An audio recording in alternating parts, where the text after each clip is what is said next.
എല്ലാ ഭാരങ്ങളും ചുമക്കും എന്നും താങ്ങി എന്നെ നടത്തും കർത്തൻ തൻ കരത്താൽ കണ്ണുനീർ തുടയ്ക്കും കാത്തുപാലിക്കുമെന്നെ നിത്യം കർത്തൻ തൻ കരത്താൽ കണ്ണുനീർ തുടയ്ക്കും കാത്തുപാലിക്കുമെന്നെ നിത്യം.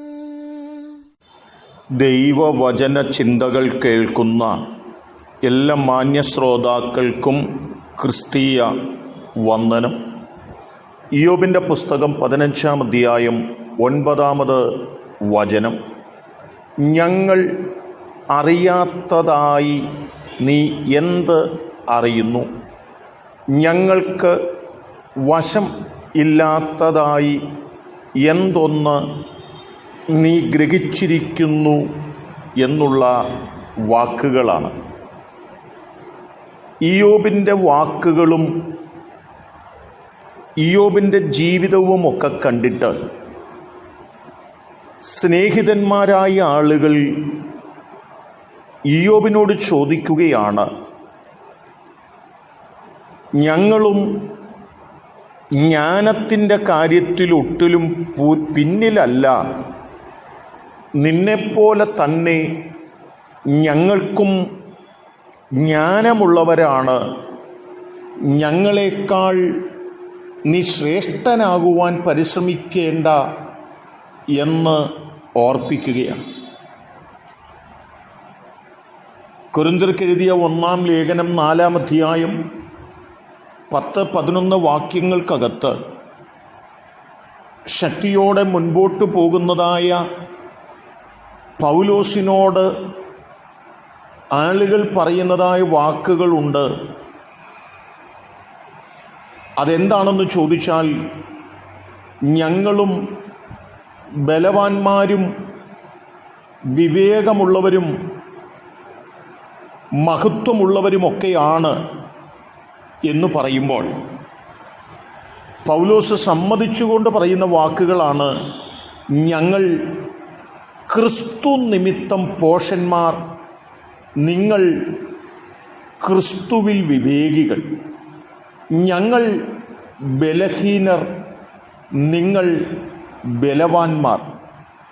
നിങ്ങൾ മഹത്തുക്കൾ, ഞങ്ങൾ മാനഹീനർ അത്രേ. നിങ്ങൾ പറയുന്നതുപോലെ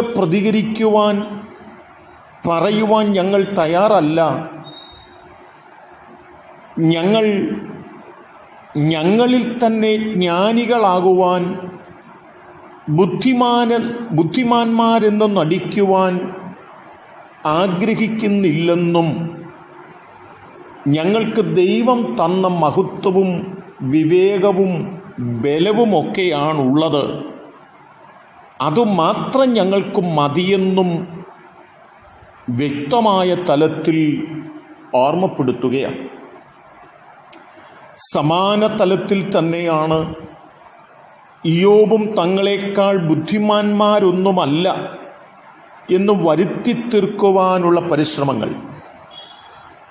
കർത്താവായ യേശുക്രിസ്തു ഒരിക്കൽ രാത്രി മുഴുവനും അധ്വാനിച്ചൊന്നും ലഭിക്കാതെ കയറി വരുന്ന ശിഷ്യന്മാരോട് പറഞ്ഞു, പടകിൻ്റെ വലത്തുഭാഗത്ത് വല വീശുക, എന്നാൽ നിങ്ങൾക്ക് കിട്ടുമെന്ന് പറയുമ്പോൾ യേശുവിനേക്കാൾ പരിചയസമ്പന്നരായ പത്രോസ് അടക്കമുള്ള ആളുകൾ യേശുവിനേക്കാൾ വിവേകികളായിത്തീരുവാൻ മനസ്സ് വയ്ക്കുകയല്ല, യേശു പറഞ്ഞ വാക്കിന് അനുസരണമുള്ളവരായി വല വീശുകയും പെരുത്തം മീൻകൂട്ടം ലഭിക്കുകയും ചെയ്തു എന്ന് നാം മനസ്സിലാക്കണം.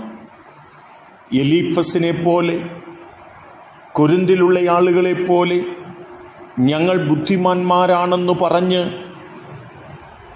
മറ്റുള്ളവരെ പരിഹസിക്കുന്നവരായിട്ടല്ല, ഞങ്ങളെക്കാൾ ശ്രേഷ്ഠരാണ് മറ്റുള്ളവരെന്നെണ്ണിക്കൊണ്ട് ദൈവത്തിൻ്റെ സന്നിധിയിൽ താഴ്മയോടെ ജീവിക്കുന്നവരായി തീരുവാനും ആ തലത്തിൽ ദൈവത്തിൻ്റെ നന്മകൾ അനുഭവിപ്പാനും നമ്മെ സമർപ്പിക്കാം. അതിനെന്നെ കേൾക്കുന്ന നിങ്ങൾക്കെല്ലാവർക്കും ദൈവം കൃപ നൽകട്ടെ. കരുണയുള്ള ദൈവമേ, നല്ല കർത്താവേ, ഞങ്ങളെക്കാൾ ശ്രേഷ്ഠരാണ് മറ്റുള്ളവരെന്നെണ്ണിക്കൊണ്ട് ദൈവത്തിൻ്റെ സന്നിധിയിൽ താഴ്മയോടും വിനയത്തോടും ജീവിപ്പാൻ ഞങ്ങളെല്ലാവരെയും സഹായിക്കണമേ.